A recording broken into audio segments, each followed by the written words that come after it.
Hi everybody, it's Brian here. Sorry I haven't got back to a lot of people who keep sending me messages on my little videos. But I had a message the other day from my mate, Bernard. And he put to me, I'll tell you what he put. Let me find it. Do you know, so when you put something down, you can never find things, can you? Anyway, this is what he put to me. Running my mouth off again. Fair enough, I'll give him that one. I've been running my mouth off. I offered you the opportunity to debate anything. That's one thing he put. We'll get back to that in a minute. Then he put, now man up, put up, and shut up. Well, that's one thing I never do, Bernard, is shut up. And the debate. Let's get back to the debate parts first. It was me that put it out there. I'd like to do a debate with everyone, get around the table and discuss what people know, and let the public or the viewers or people come on in and think who's lying, not lying. Now, you got back to me, Bern. I respect you for that, getting back to me. But when you did get back to me, you put, I want to see the questions first. Now, I've got it in black and white on my phone. That's not a debate, Bern. A debate is like an argument. You get there and you say, well, this happened, that. But it's a spare the minute thing. So there'll be no questions for you, Bernard, in advance. That's fucking silly. Like, Brian's going to answer me this, so let me get it right, and I'll look on my computer, research and do it.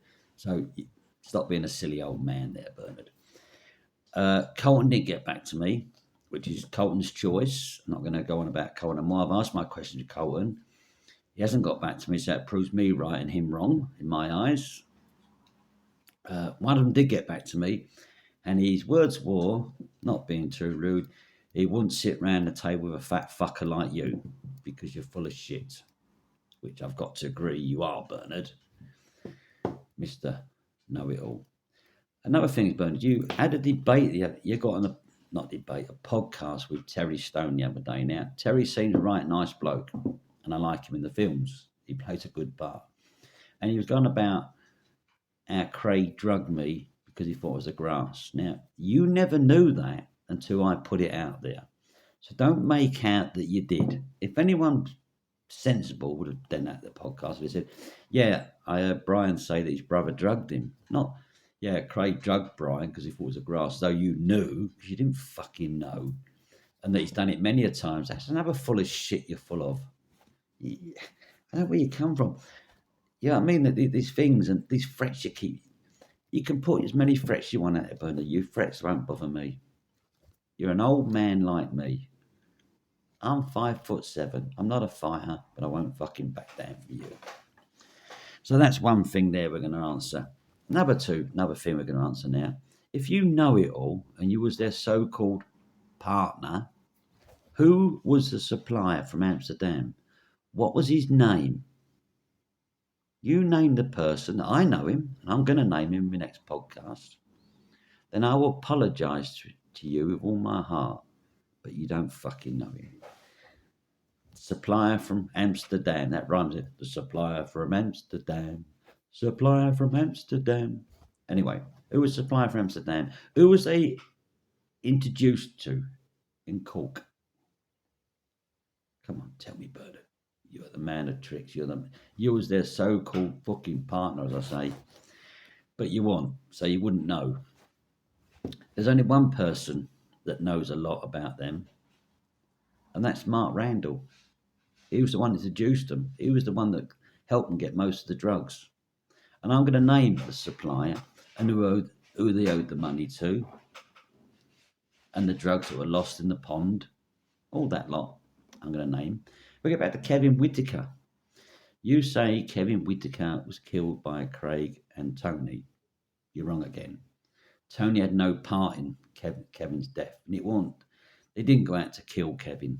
They drugged him like they drugged me to try and get stuff out of him. They thought he was an informer, and it was over money that was owed, not gear that was stitched up on or went missing. So that's wrong again. And he was drugged at Craig's house in Vange. And who was there when it happened? Donna was there when it happened. So we'll get that story out as well. We'll put some things out on the next podcast. The next podcast I do in December will be my last one that I do. Yummy Bees asked me to do one with him. I'm going to do a little one with Yummy Bee and Dodge. I let Dodge down last month. I was supposed to go to Bournemouth and done a podcast with the lad, and he is a nice bloke. But I tell you the reason why I didn't go is that I bought a little Fiesta for my grandson. I was going to use that to go to Bournemouth. I was going to go on train, but there was a train strike, so we wasn't guaranteed to get there and back. So I took the car for an MOT in the morning, thinking it'd fly through, and it failed on some silly things, but I didn't have time to get it fixed to go down. So I do apologise to Dodge for that, and I hope we can redo one soon. Yummy B, I'm up for one with you, to do one with you soon. But I'm doing one, like I said, I'm doing one in December with someone, and I'm hoping to get everything out, the full story of how things went and how it went and how it happened and who's involved. Names that a lot of you out there, well, most of you out there won't even know about. Dear me. It's hard, isn't it? You know, I heard Colton the other day turn around and said that he's not going to mention the Essex boys no more. And I respect him for that. He's made his money out of it and he's told his story. And this is when my podcast will finish, the last time I'm going to talk about him. I'll talk about my brother because there's some good stories out there to put out there about Craig. You know what I mean? Some funny ones that make people laugh. But I think, Bern, it's about time you stop there, isn't it? You've made enough money. Then you can turn around and say, well, you're doing the same thing, Brian. You're making money out of it. Well, let's get something straight. I sold my vehicle to finance my book. I didn't ask help from anyone. Okay. And if I make enough money to reimburse my car and any other money that I make on top will go to Georgie, like I've always said. I just wanted the truth out there. And I will do a book next year on me and Craig's life from the start to the beginning. And I will finance that one myself. But it won't be the Essex boys, you with me? As such, you know, we Tony and all that lot, like it as the other one was. So I will do another one. But Bernard, you throw the insults at me and I throw them back at you. The reason I throw them back at you is because I don't like you. You know what I mean? It's like you say you didn't know me. I don't know you, Brian. Never met you, Brian. Yet, when I come on here and said I was going to do a book, you did offer to help me. And I was up for it. I thought, yeah, that's nice of Bernard. And then a lot of people advised me what you were like. So I pulled out of that one with you. But when you first got in contact, you put, hi, Bri, long time no see. Man, that word see, like you would see someone. Now, see, and that's a word, isn't it? Because you reckoned I wasn't around in your days at Rackhill, so why'd you put fucking see ya? You knew I was around, Bernard. You know I know a lot about you and what you got up to with your mate, Mark. And I'm going to put it out there. I'm not frightened of your solicitors or your verbal or violent abuse like you've been given for over the years because someone questions something you say and you don't like it. You have no right over me with the Essex boys. You may have other people, not me, because it's my brother. So I can say what I want and I will say what I want about you when it comes to the next podcast. You know what I mean? You're listening to me, Bernard. So, there's not a lot to say really about Bernard, is there? You know, he was a doorman at Rackell's.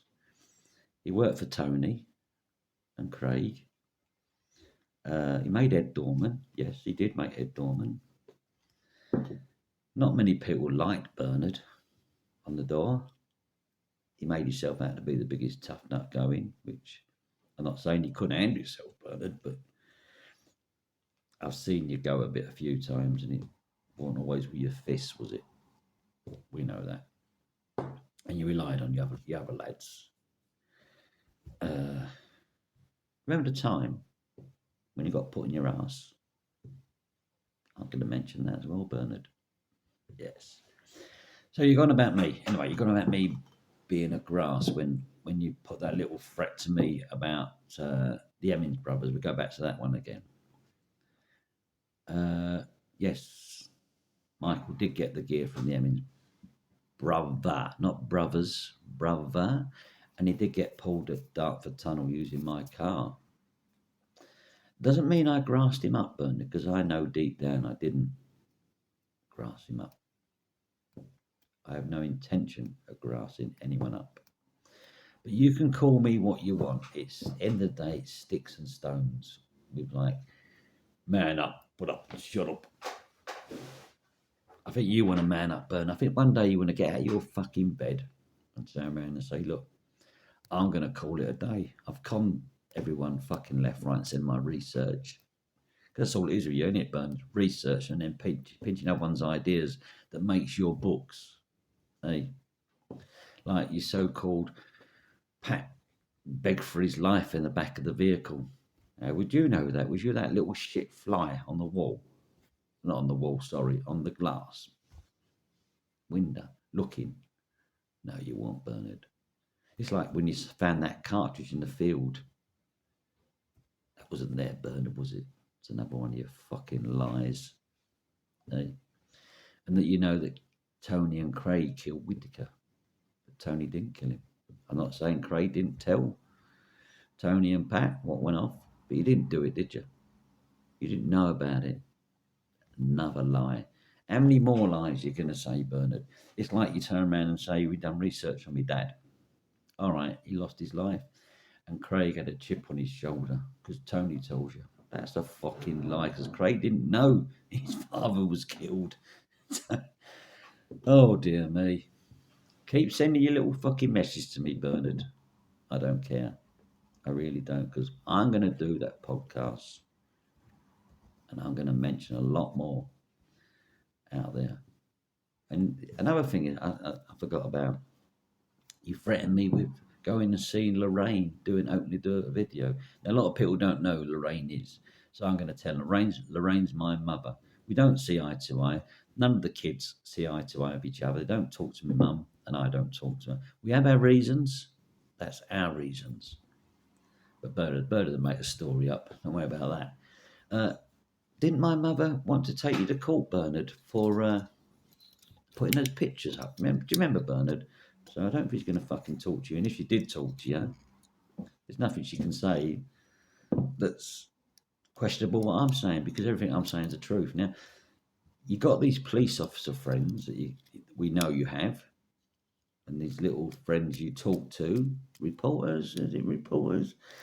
Tell them to do some digging on me, and you will find every year I was nicked for something in Basildon. Every time in Basildon I'd done my prison sentence in London.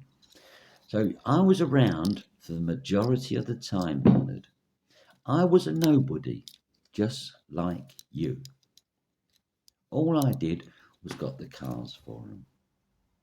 The odd run when we was robbing people off. That's all. And you say to me, why didn't I know Pat? I didn't know Pat. I've heard of Pat. I didn't know him, mate. Didn't know him at all. I could have come in here and lied and turned and said, yeah, I knew Pat when he was out and this, and Pat this and Pat that. But why should I? I didn't know Pat. So get that one out of the way. And deep down, they fucking hated you, Bernard. Hated you like anything. It's like you say, you went round Tony's house. I don't think you did. Tony had hardly anyone go round his house, to be honest with you. It's his private place. If he was dealing something money for you, wages and that,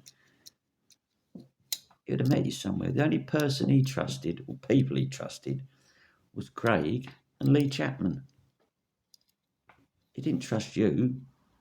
He didn't trust me. So stop making your stories up with your research. Call it a day, Bernard, because you're getting on my fucking nerves, you fat lump, with your silly little fucking threats and your little lies. I knew Craig was drugging people. Yeah. You are a fucking fat dreamer. That's why no one likes you. And we go back to one more thing, the new documentary. Now, I'm not going to lie about that either. You got in contact with me a few months before I was offered this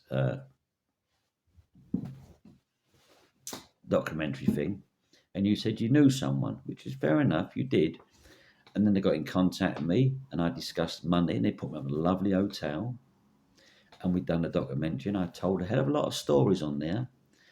And then after a few weeks later, you sent me a message turning around and saying something about the documentary, and you could delete things, or have you're saying it. Now, I didn't know you was part of it, and I'm being honest there on my son's life and wife's life. I didn't know you was part of that company. Otherwise, I would not have done it. Now, when you did get involved, because you're friends, I suppose, or you own the thing, I don't know, you deleted a lot of stuff that I said. Why did you delete it, Bernard? Is it because you were scared that I was putting a bit of the truth out there and it might show you up? Or is it the fact that you want to be the limelight of the fucking documentary and sod anyone else? I don't know. Only you know the truth of that. So I'm not going to lie. Yes, I got paid 2.5 grand. Yes, I took a day off work. Yes, they put me in a lovely hotel. Yes, I went to a house and done it. And we sat down, we had a good old chat, and he asked me questions out of the blue, and I answered the questions, and I answered a lot more questions that are shown on the thing. You know what I mean? Police officers' names, who was involved in that lot, and it was all cut out. Now, we know you had a part in that. That's your choice, Bern. I'm not worried about that. You won't get a part in this next podcast, I do. But please, Mr. Fat Man, stop calling me, and I will stop calling you Mr. Fat Man. Fat Man. I'm going now. Oh, I want to apologise to Dodge and hopefully my mate, well, a friend that get in contact, Mr. Yummy. We'll do one soon. And then there'll be no more the Essex Boys from me. I'll do a book next year about me and Craig and our lives. And we did have a bad life, but it's people had a worse life than us. And I've turned my life round. I've got a lovely wife, a son, a daughter.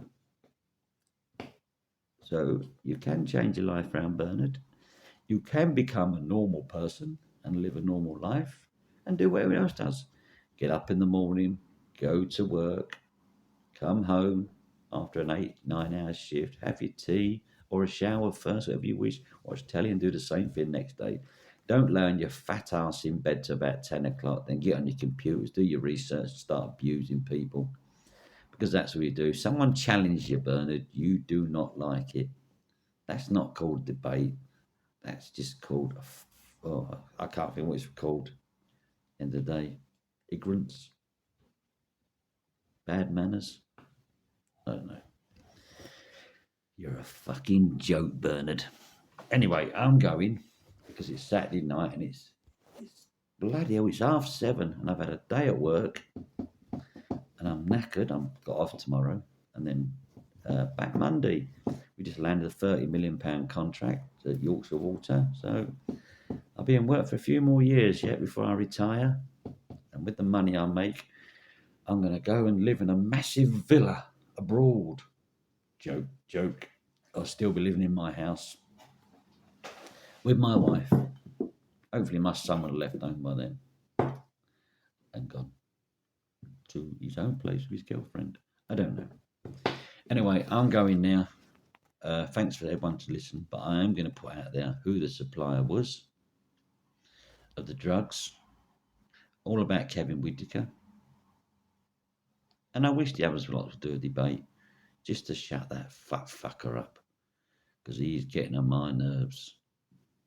Dreamer. Bye-bye.